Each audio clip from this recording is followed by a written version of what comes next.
L'IA occupe probablement la moitié de mon temps en ce moment, si l'on en juge par ce à quoi je pense dans le cadre de l'entreprise. Et ainsi,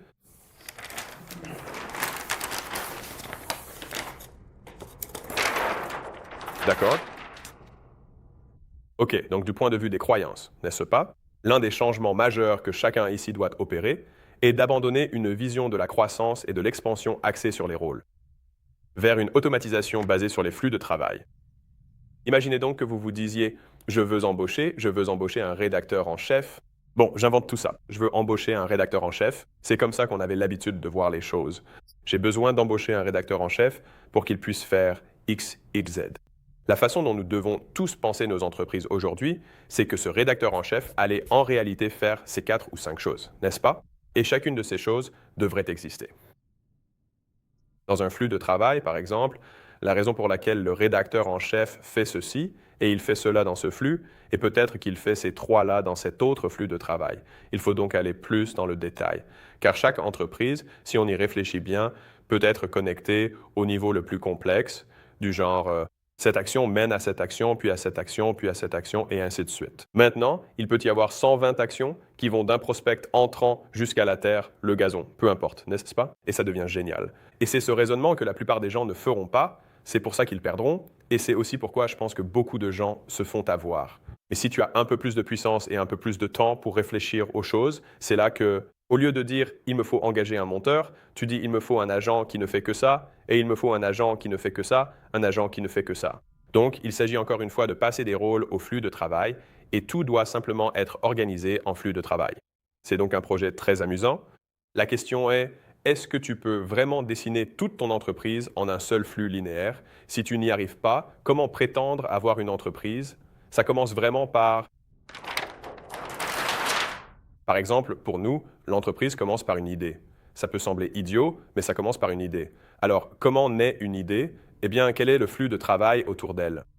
Pour nous, ce serait par exemple, OK, je vérifie notre communauté scolaire et je regarde ce qui s'y passe. D'accord, ça c'est un flux de travail qui consiste à chercher, tu vois, à chercher dans cette base de données qui est l'école. Mais ça pourrait être, tu sais, trends.com ou, tu sais, oneoften.com, peu importe, là où tu regardes ce qui surperforme dans ce marché particulier. Et ensuite, ça te donne cette liste des meilleurs performeurs. Et puis, il va y avoir une correspondance entre cette liste et nos compétences. Du coup, j'ai une liste de choses dont j'aime parler. Ce sont des listes de sujets qui intéressent les gens. C'est le point de rencontre entre ces éléments. Super. À quoi cela ressemble-t-il en termes de script? C'est comme si on se disait, OK, on va avoir une sorte de script autour de ça. Je souhaite donc des idées types. L'IA fait cela. Donc elle nous donne, par exemple, un processus en 7 étapes, peu importe, et elle détaille chacune des étapes en dessous. Et on se dit, super, maintenant que le script est prêt, on va passer à l'emballage. Quels vont être les titres, quelles vont être les miniatures? C'est un flux de travail basé sur l'IA. Et ensuite, on passe à la production. Tout cela est simplifié pour obtenir une seule chose, un clic, voilà. Mais chaque élément de l'entreprise peut être décomposé en ces flux de travail constitutifs. Et donc, l'erreur que beaucoup de gens font en ce moment avec l'IA est de se dire l'IA ne peut pas faire ce qu'un humain peut faire, ce qui est absurde. Il faut la former comme on forme un humain. Dire que l'on va faire venir quelqu'un sans rien lui expliquer en espérant du bon travail, c'est tout simplement ridicule. C'est ridicule, mais d'une certaine manière, on croit qu'une machine devrait être capable de faire ça. Mais au lieu de ça, il faut se dire, d'accord, cet éditeur ou vidéaste, ou peu importe le poste, effectue en réalité 16 tâches concrètes. Et chacune de ces activités, il faut les prendre une par une, et on peut avoir un agent qui est formé spécifiquement pour cette tâche. Et donc, en ce moment, Nomadix travaille super dur là-dessus avec Juliane, mais par exemple, moi je fais mes Hormozy hotlines. Donc je fais une hotline et ensuite ça passe dans en gros, un outil d'IA qui s'occupe de décomposer les transcriptions. Ça, c'est la première étape. À partir de la transcription, il va ensuite remarquer quand il y a différents intervenants. Très bien, il doit le faire 2 fois. La première, c'est de distinguer Alex de l'autre personne, donc c'est ABAB. Imagine que je suis A. Mais ensuite, ça passe à Akakak puis à Adadad, parce qu'il y a une nouvelle personne avec qui je suis au téléphone au bout du fil. Donc il va d'abord segmenter quand on passe de AB à AC, Super, maintenant nous avons 10 extraits en dessous. À partir de là, il va exécuter un script séparé qui dit regarde, parce que c'est comme que ferait un monteur. La première étape consiste à découper les 10 conversations d'Alex que nous avons ici. Maintenant que c'est fait, regarde-les pour chercher et identifier le moment de tension le plus élevé. Il va lire les mots et dire voici le pic de tension. Ce serait génial, débute par ce moment fort, puis continue avec le reste. Qu'est-ce qu'on veut d'autre? Enlève tous les et Parfait. Maintenant, à partir de là, quelles données sont nécessaires pour avoir l'insight qu'Alex apporte? Seulement ces 4 points. Parfait. Condense le reste. Maintenant, exporte le fichier final de ça. C'est le workflow. Il s'agit donc de construire cela régulièrement et de mettre à jour cette consigne en permanence, comme on formerait un humain. Faites de même avec toutes les fonctions de l'entreprise, tout comme vous le feriez avec un monteur.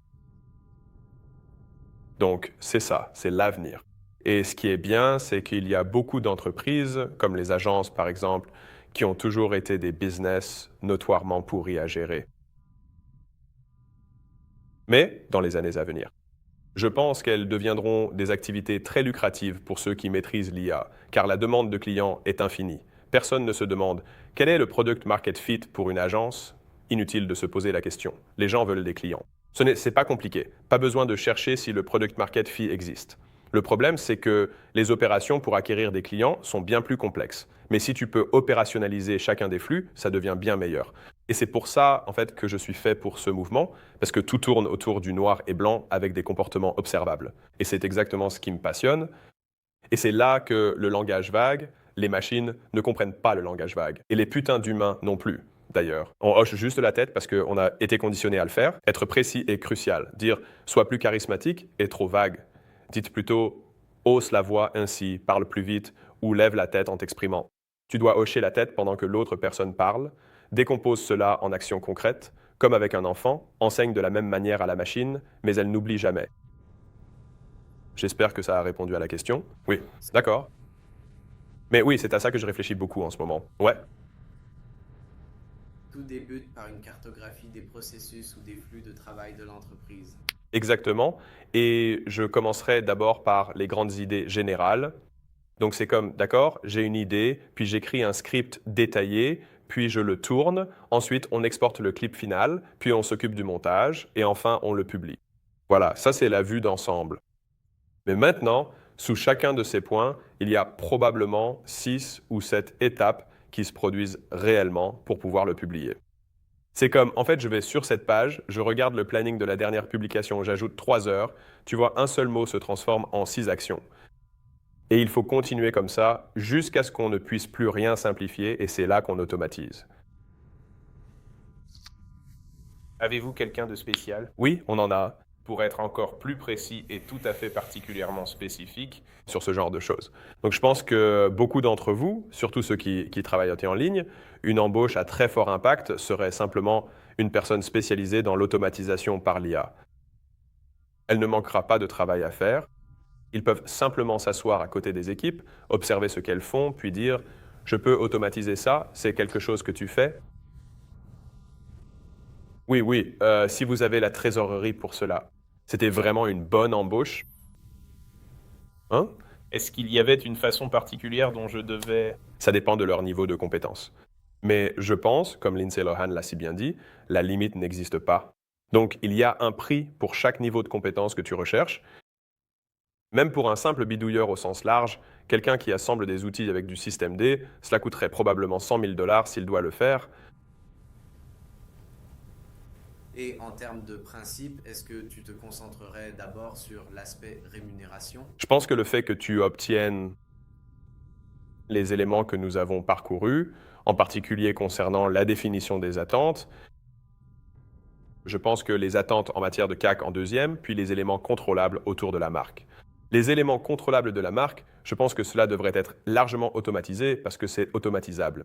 C'est en réalité de la détection de motifs, ce que les machines font mieux que les humains. Et donc, ce que les humains font mal, c'est de donner le motif à reconnaître. Alors, de quelles compétences as-tu besoin de développer pour t'améliorer? Quand quelqu'un dit c'est hors marque, tu te demandes qu'est-ce que ça veut dire vraiment? Explique-moi avec des termes descriptifs, sinon comment je fais? Si tu ne peux pas m'expliquer, comment le savoir? Sois clair et précis. Oui, je pense que pour les services à domicile et les commerces physiques, en gros, tout le travail administratif ne devrait quasiment plus exister. Tu sais, la facturation, le rapprochement des éléments facturables, tout ce qui est back-office, c'est déjà en place, c'est déjà le cas maintenant. Les comptes clients, c'est pareil, c'est déjà maintenant, comme ça. Il n'y a plus besoin, il n'y a plus rien à faire là-dessus. La gestion des prospects, le nurturing, tout ça, c'est déjà en grande partie automatisé. L'avantage que vous avez tous en présentiel, c'est qu'ici, par exemple, je ne sais pas comment les chevaux vont réagir face aux robots. Donc vous avez probablement un peu plus de sécurité, tu sais, sinon tu risques tout simplement de te prendre des coups de sabot de mule dans le box.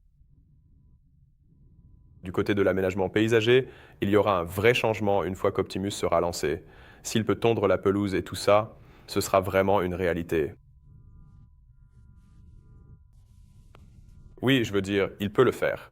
Il y aura aussi, je pense, des robots spécifiques à certains métiers, mais très probablement, la plus grande prolifération concernera les robots humanoïdes généralistes, parce que le monde est déjà conçu pour nous. Et donc, même si c'est comme, tu sais, je suis sûr que tu as vu, comme le Zumba pour l'entretien des pelouses, je suis sûr que tu as vu ces trucs où tu les poses quelque part. Mais, tu vois, personne n'a vraiment réussi avec ça. En tout cas, je pense que c'est simplement parce qu'il y a trop de situations uniques, ça coûte trop cher. Le coût n'est pas encore justifié.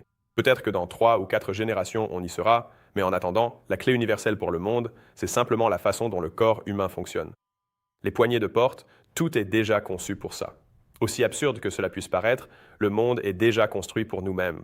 Pour passer sous une porte, on pourrait créer un robot spécialisé, mais il en faudrait un pour chaque bâtiment. Ou alors, on construit simplement un robot humanoïde, comme tout le monde le fait.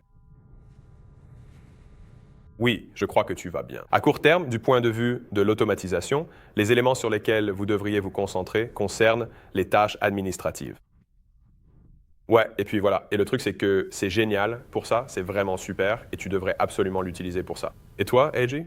J? Est-ce que ça reviendrait à utiliser l'IA pour éduquer ou ce genre de choses? Genre, à 100%. En ce moment, la voix est presque au point, c'est censé être l'année de la voix, on y est presque. Non. Il existe de nombreux outils. Je ne ferai aucune recommandation car genre, ça change tout le temps. Je dirais que la voix est très proche. Le texte est là, ouais.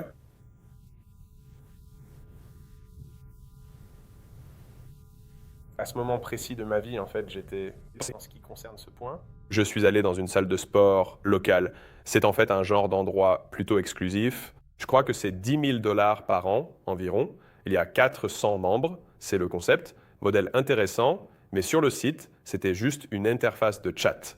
On m'a questionné, j'ai dit les horaires, il me les a donnés, puis j'ai demandé quoi d'autre. Et j'ai dit les prix des abonnements, et il m'a répondu voici les tarifs. Tu veux savoir quoi d'autre? J'ai dit je veux dire, il aurait dû me demander mes informations, mais ce n'était pas le cas. Il n'était pas assez bien entraîné. Mais je me suis dit, c'est quand même super fluide. Pourquoi naviguer alors qu'il a déjà toutes les réponses?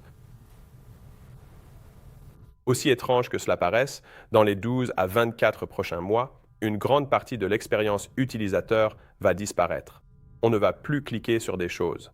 La souris a démocratisé l'ordinateur. Sa grande innovation était de pouvoir pointer et cliquer. Et soudain, les gens se sont dit « je veux juste ce truc-là ». C'est comme « clic ». Ça marchait. Et donc, rien n'a vraiment changé.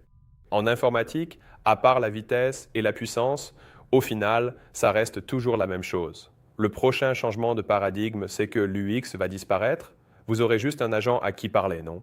Tu demandes « le cash flow du mois dernier ?»